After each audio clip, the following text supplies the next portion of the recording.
O que a gente tem hoje de concreto? Porque a gente vê muita série, muito filme, muito documentário de estão achando a Arca da Aliança, onde está indícios Arca da de Noé. Arca de Noé e tal. O que a gente tem de estudo de arqueologia que comprove os tempos bíblicos ou esses grandes momentos que a gente viu relatados na Bíblia?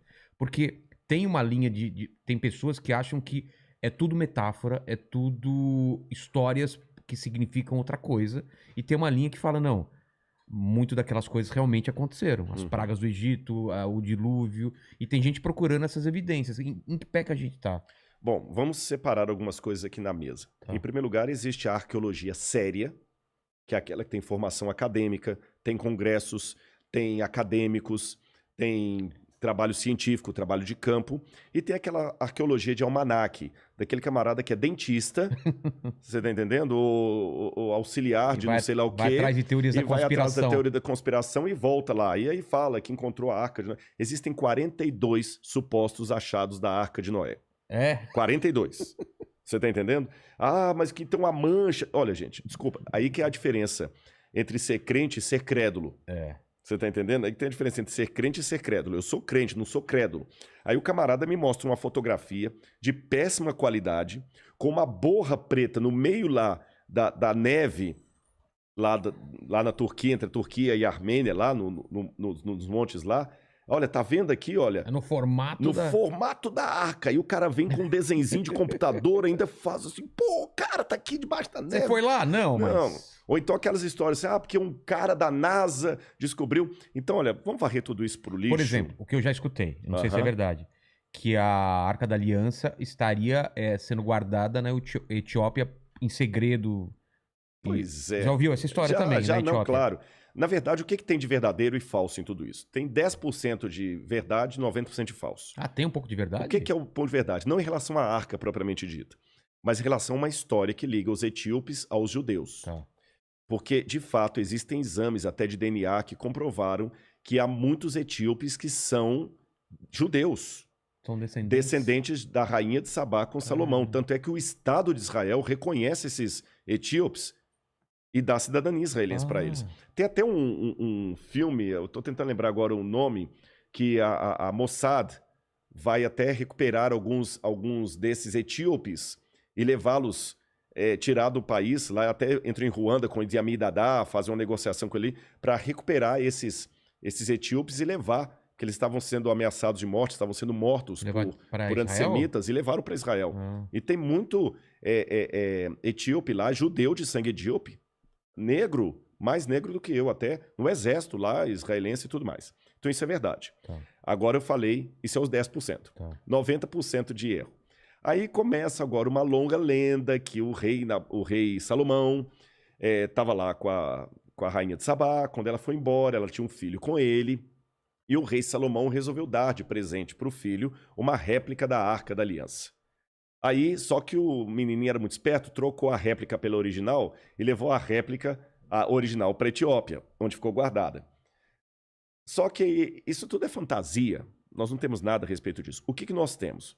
Até a Bíblia não fala como é que a arca desapareceu. É uma inferência. Eu estou falando da Arca da Aliança, onde estão os 10 mandamentos. Ela descreve com detalhes. Com detalhes, absurdos, sim, né, os anjos, exatamente. Eu tô falando querubins. Querubins. Né? Eu tô falando daquela que o Indiana Jones encontrou. Aquela ali. Aquela lá. Caçadores da Arca Perdida. Aí o que acontece? Quando Nabucodonosor, em 587 a.C., ou antes da Era Comum, como os judeus preferem dizer, quando Nabucodonosor destruiu Jerusalém e o templo, ele levou instrumentos do templo para a terra de Sinar. Isso era comum, tá certo? Eu venho cá, domino você, eu vou pegar os seus deuses. Saqueia. E a arca desaparece do cenário, não se fala mais nela. Quando os judeus reconstroem o templo, na época de Zorobabel, e esse templo, até o templo que Jesus vai conhecer, não havia mais a arca lá dentro. Até o livro de Macabeus, que é um livro deuterocanônico, fala que mãos piedosas, entre elas Jeremias, esconderam a arca. Então é a única informação que nós temos. Então alguém escondeu mesmo. Ela está desaparecida. Eu poderia até aventar, nem sei se poderia chamar de hipótese, algo menos que hipótese, uma inferência. Tá. que essa arca, se for assim mesmo, se ela desapareceu na época de Nabucodonosor para ela não ser levada para a Babilônia, ela talvez estaria debaixo do Templo Monte. Quem vê uma foto de Jerusalém, tem aquela cúpula dourada, ali era o lugar do templo. Ela pode estar ali debaixo. Aí você fala, pô, por que não vai lá e escava? Pô, que eu não quero proclamar a Terceira Guerra Mundial. Exatamente. Só o lugar é sagrado para os muçulmanos. De onde Maomé foi assunto ao paraíso. Treta. Não pode. Você entendeu? Eu, de certa forma, escavei o Templo Monte. Ei. Mas como? Eu vou revelar aqui. Houve uma colher, né? Não, foi, mas é que tem... E a minha esposa também, ela participou disso comigo. Os próprios administradores do Templo Monte ali, que são árabes, jordanianos, eles começaram a fazer uma reforma estrutural lá na Mesquita de Al-Aqsa e também no Domo da Rocha, clandestino. E eles tiravam caminhões e caminhões de entulho dali de madrugada. E levavam esse entulho e jogavam lá perto do Monte Scopus, lá perto da Universidade Hebraica. Um universitário, para fazer jus aqui ao mandíbula. Ao mandíbula. Olha a importância do universitário, viu? O nome que aparece é do doutor lá, mas o universitário que ajudou.